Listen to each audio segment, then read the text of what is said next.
그제 있었던 검사장급 인사에 대해서 한번 심층 분석 해부를 해보도록 하겠습니다. 먼저 오늘 2부에서는 야당의 분석 들어보려고 하는데요.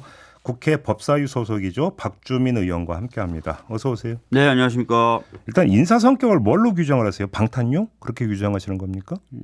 방탄용이죠. 그렇게 보세요? 네. 근데 왜 이 타이밍? 그게 이제 이원석 총장이 수사지휘를 했기 때문에 이렇게 보시는 겁니까? 그러면?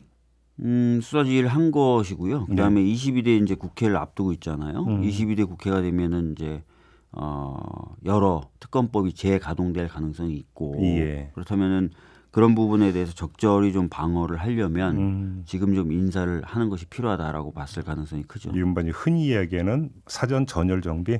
그러니까 보통 뭐 국감이라든지 뭐 이런 것들 앞두면은 수사는 좀 형식적으로 하잖아요. 하면서 수사를 하고 있으니라는 논리를 댑니다. 예. 방어 논리로. 예.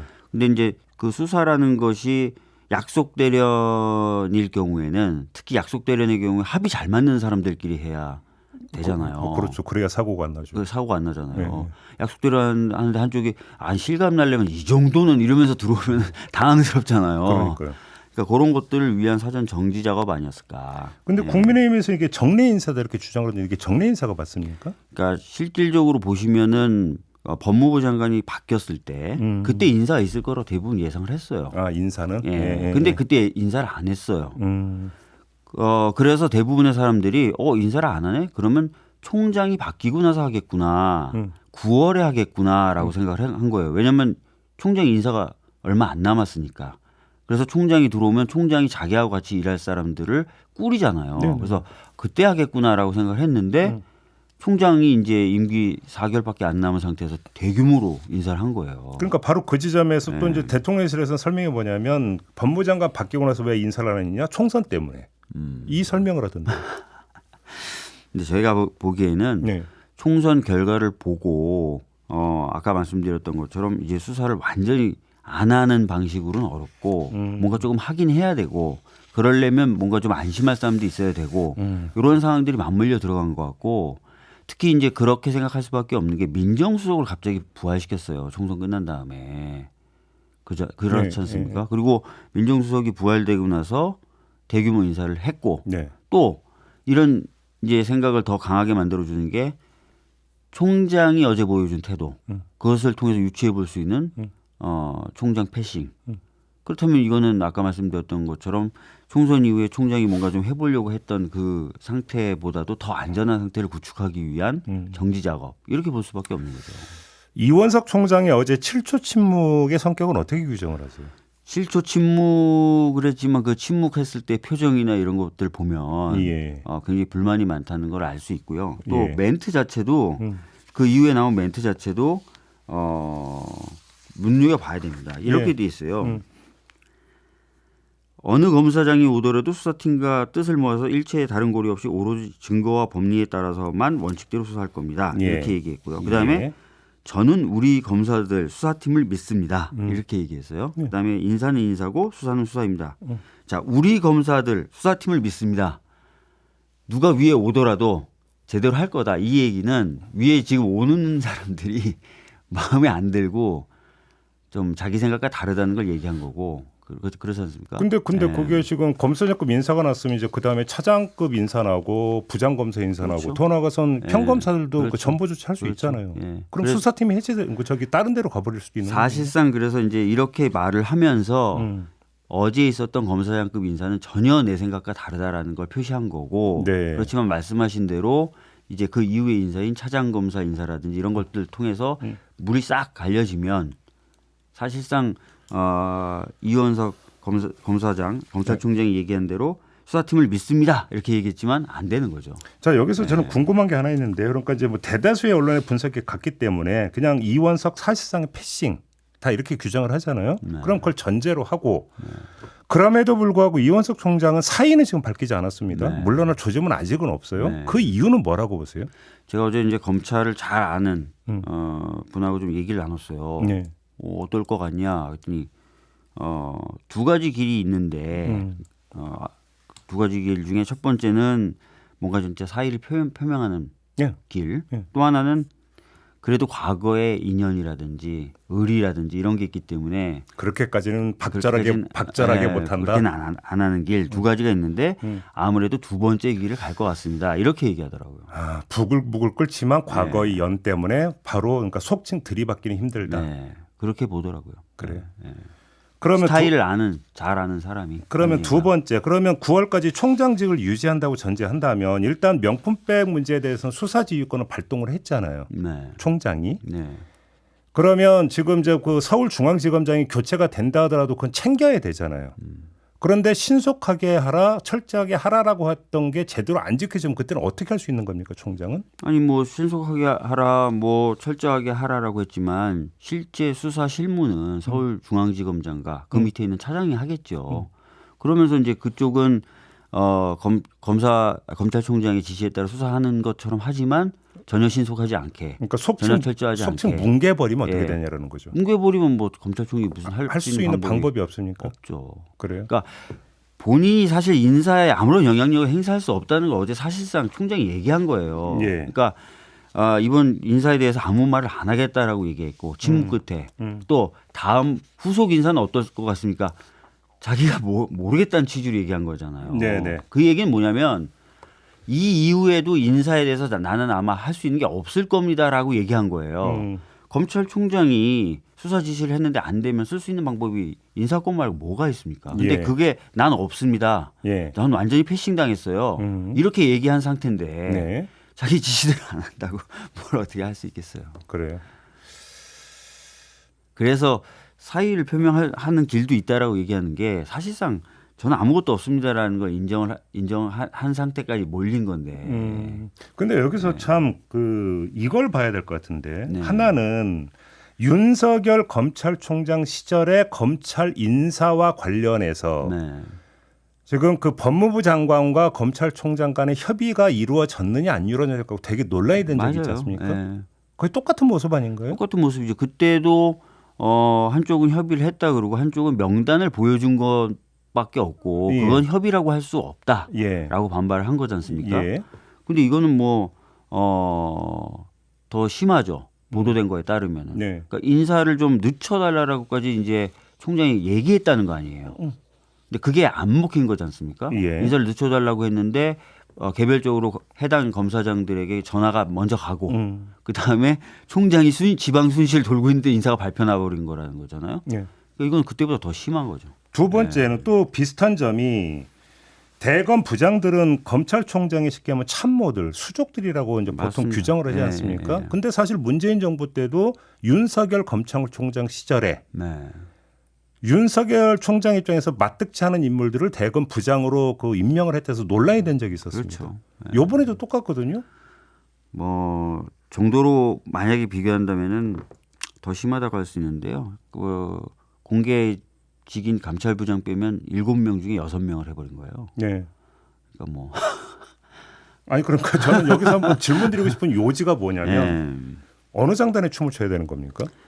그러니까 유승민 의원도 그런 얘기를 하잖아요. 검찰총장 때 윤석열과 지금이 같은 사람인지 도저히 알 수가 없다. 네. 그러니까 굉장히 지금 심하게 하고 있는 거고요. 이런 행태가 검찰 내부에 분명히 어느 정도의 인지는 지금 예단하기는 어렵죠. 큰 반발을 불러올 겁니다. 혹시 검찰 안에서 일선 검사나 이런 사람들이 이런 거 집단 움직임 혹시 이런 게 있을 수 있다고 보세요? 조금이라도? 전 뭐 현재까지는 뭐 그런 조짐이 있다라고 말씀드리기는 어려운데 예. 이번 인사가 굉장히 이례적일 뿐만 아니라 검찰 조직을 예. 사실상 거의 지금 손에 완전히 쥐겠다라는 식의 의사 표현 아닙니까? 이거는 뭔가 검찰총장이 뭐 정권의 뜻대로 안 해서가 아니라 네. 완전히 수구려라는 정도의 거 아닙니까? 그러니까 이거는 검찰 조직 입장에서는 굉장히 받아들이기가 어려운 인사인 건 맞아서 파장은 있을 거예요. 근데 지금 당장 뭐가 있다라고 뭐 말씀드리면 검찰 안에서 검사들의 움직임까지 뭐 지금 전망하기는 근거가 없다. 네. 현재로서는. 네. 요번 인사를 두고 한쪽에서는 이른바 한동훈 라인의 정리 이렇게 성격 규정을 하기도 하는데 이 점은 동의하십니까? 이런 진단에는? 뭐 겉으로 보면 그럴 수 있는데요. 예. 그거보다는 저는 김건희 씨에 대한 태도에 좀 초점을 맞추는 게 맞지 않을까 싶어요. 그래요. 예. 그 김건희 씨에 대해서 뭔가 수사를 맡고 있었거나 뭔가 좀 하려고 했었거나 네. 약속 대련이라 하더라도 조금 실감나게 하려고 했었던 사람들 이런 사람들은 다 밀려나는 그런 거로 좀 봐야 될 것 같아요. 아니 근데 네. 그 예를 들어서 명품백으로만 한정을 하면 네. 지금 뭐 그러니까 그 나왔던 진단이 김건희 여사가 청탁금지법 때문에 사법처리 대상이 될 가능성은 별로 없다. 이 진단이 많이 나왔잖아요. 그러니까 실질적으로 두 가지가 문제가 될 수 있어요. 예. 첫 번째는 검토하는 범죄 혐의 중에 청탁금지법만 있느냐 아니면 뇌물 관련된 부분이 있느냐 그게 하나 있을 수 있고요. 네.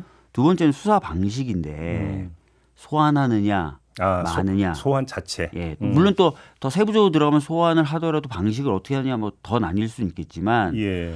그거에 관련된 그런 것들과 관련된 아까 말씀드렸던 적용 혐의와 예. 수사 방식에 대해서 합을 맞춰 보려고 했는데 잘 안 맞는다는 느낌을 받았겠죠. 합을 맞춘다는 게 조율을 해보려고 했다. 그러니까 뭐 저는 사실 검찰에 대한 불신이 좀 있는 사람이니까 검찰총장이 뭐 신속하게 철저히 수사 지시했다고 해서 실제로 그렇지는 않았을 거다. 100% 그 워딩을 다 믿기는 어렵다라고 봤죠.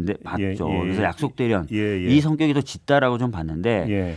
약속 대련을 하기 위해서는 좀 맞춰 보지 않습니까? 근데 그거에서도 저는 상당히 많은 뭔가가 있었을 것 같고 수위가 달랐다는 예. 거네.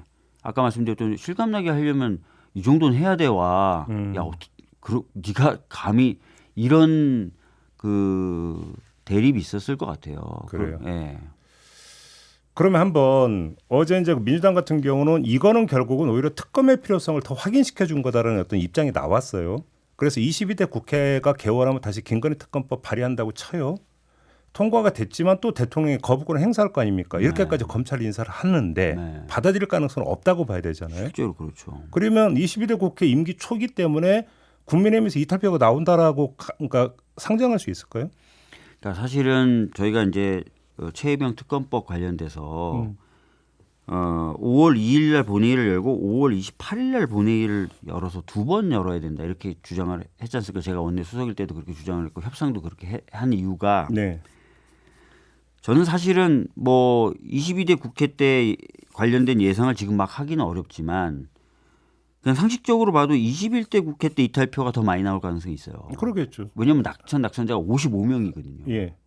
근데 22대 국회는 어찌됐든 들어온 사람들이란 말이에요. 4년을 그냥 가야 되는 사람들. 예, 그리고 이 사람들은 지금 당선돼서 들어왔으니 신나겠죠. 네. 이탈하기보다는. 그래서 저는 22대 국회 가서 이제 거부권 행사하면 이탈표가 있을 거냐. 아니 그러니까 제가 한번 질문드리고 싶었던 게 재표결까지 간다 손 치더라도 거기서 그러니까 이게 뭐 통과가 될 가능성이 별로 없다면 그 뒤에 김건희 여사 문제는 어떻게 흘러갈 것이냐가 사실은 궁금한 거거든요. 근데 그 부분에 있어서는 좀 열린 결론인 것 같아요. 어제도 저희가 이제 뭐 다른 기자분들하고도 다 얘기했는데 무슨 얘기냐면 최혜병 특검법이나 아니면 김건희 특검법이나 거부권을 행사했을 때 국민적인 반응이 있겠죠. 그러니까 과거에 이제 박근혜 대통령 탄핵 때도 보면 국회 내의 반응보다 국민들의 반응이 굉장히 먼저 뜨거워졌고 네. 그러면서 이제 사실은 이탈표 또는 분당 이런 사태를 겪었던 거예요. 국민의힘 쪽에서. 물론 이제 저희 더불어민주당이나 이런 쪽에서는 계속 여당 의원들 설득을 하겠지만 한계는 있죠. 지금 정적인 상태에서는. 의원님 말씀은 국민들의 비판 여론이 비등해지면 그렇죠. 국민의힘 안에서 분열이 나타날 수도 있다. 그런 거는 열려 있는 부분이라고 생각합니다. 저는. 그렇게 보시는 네. 거고. 근데 제가 여쭤본 거는 지금 그 명품백만 이야기하고 있지만 도이치모터스 건이 있지 않습니까? 네. 검찰의 기조는 2심 판결까지 보고 나서 최종 수사 결과를 내놓겠다라는 거잖아요. 근데 그 타이밍이 네. 22대 국회 개원의 김건희 특검법이 다시 재발의돼서 처리하는 타이밍하고 맞물릴 가능성이 있거든요. 시기적으로 그렇지 않습니까? 네. 그러면 여기서 이제 여론이 어떻게 흘러가느냐가 결국은 그러니까 최대 지금 어떤 분기점이 될 것이다 이런 말씀이 되는 걸까요?